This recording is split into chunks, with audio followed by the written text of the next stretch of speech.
Hi. Junior ఎన్టీఆర్ను మంత్రి KTR target చేసినట్టు కనిపిస్తూ ఉంది మీరా చోప్రా రూపంలో. కానీ హఠాత్తుగా సుప్రీంకోర్టు అయితే సోషల్ మీడియాలో పోస్టులకి అరెస్టులు అనేది సాధ్యం కాదని చెప్పేసింది. అయినప్పటికీ కూడా ప్రత్యర్థులు ఎప్పుడు దొరుకుతారా అనేది రాజకీయ నాయకులు వేచి చూస్తూ ఉంటారు, సమయం కోసం ఎదురు చూస్తూ ఉంటారు. ఇప్పుడు సమయం వచ్చింది కాబట్టి కేటీఆర్ రంగంలో దిగారు. జూనియర్ ఎన్టీఆర్ ఫ్యాన్స్కి సంబంధించి కేసులు మీరా చోప్రా పెట్టింది కాబట్టి ఆ కేసుల మీద సీరియస్ యాక్షన్ తీసుకుంటామని చెప్పి మీరా చోప్రాకు ఆయన ట్వీట్ల రూపంలో హామీ ఇవ్వడం జరిగింది. మీరా చోప్రా ఒకనొక ఇంటర్వ్యూలో జూనియర్ ఎన్టీఆర్ అంటే ఎవరో నాకు తెలియదు అనేటువంటి వ్యాఖ్యలు చేసినటువంటి క్రమంలో ఆమె మీద సోషల్ మీడియా వేదికగా కొన్ని అసభ్యకరమైనటువంటి ట్రోల్స్ చేశారు జూనియర్ ఎన్టీఆర్ ఫ్యాన్స్ అనేది ఆరోపణ. దాని మీద మీరా చోప్రా అటు ఏపీలో తెలంగాణలో కేసులు నమోదు చేయడం జరిగింది. సైబర్ క్రైమ్ పోలీసులను ఆమె ఆశ్రయించడం జరిగింది. ఆ మేరకు సైబర్ క్రైమ్ పోలీసులు యాక్షన్ తీసుకునే లోపే సుప్రీంకోర్టు సోషల్ మీడియా పోస్టుల మీద అరెస్టులు అనేది సాధ్యం కాదని చెప్పేసింది. అయినప్పటికీ కూడా ఈ కేసులన్నింటినీ కూడా ఇప్పుడు ఢిల్లీకి ట్రాన్స్ఫర్ చేయడం జరిగింది.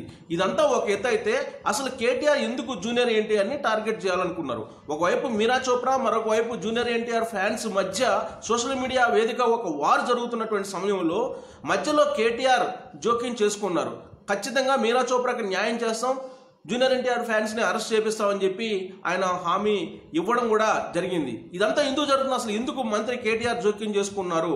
ఈ మధ్యకాలంలో మంత్రి కేటీఆర్ దగ్గరికి అక్కినేని నాగార్జున మొదటి నుంచి కూడా వెళ్తూ ఉన్నప్పటికీ కూడా చిరంజీవి అనే టీం కూడా ఇప్పుడు యాడ్ అయింది. కానీ సినిమా పరిశ్రమలో ఒక నందమూరి ఫ్యామిలీ ఒక్కటి మాత్రమే కేటీఆర్కి అంటి ముట్టనట్టు ఉంది.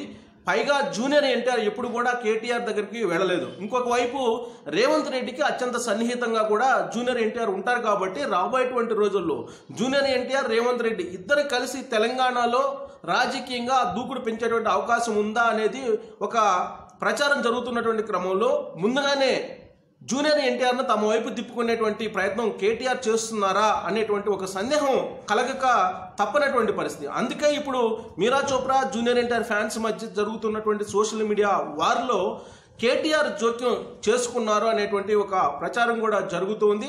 సో ఇది ఎంతవరకు మనం అన్వయించుకోవచ్చు? కేటీఆర్ నిజంగానే జూనియర్ ఎన్టీఆర్ని టార్గెట్ చేసేటువంటి క్రమంలో మీరా చోప్రా కేసులో జోక్యం చేసుకున్నారా? భవిష్యత్తును దృష్టిలో పెట్టుకొని కేటీఆర్ అవకాశాలని అనుకూలంగా మలుచుకునేటువంటి ప్రయత్నం చేస్తున్నారా అనే దాని మీద మీరు ట్రోల్ చేసి మీ అభిప్రాయాలు తెలియజేయడంతో పాటు ఈ వీడియో నచ్చితే మీరు సబ్స్క్రైబ్ చేసి మద్దతు ఇస్తారని కోరుకుంటున్నాను. Thank you very much.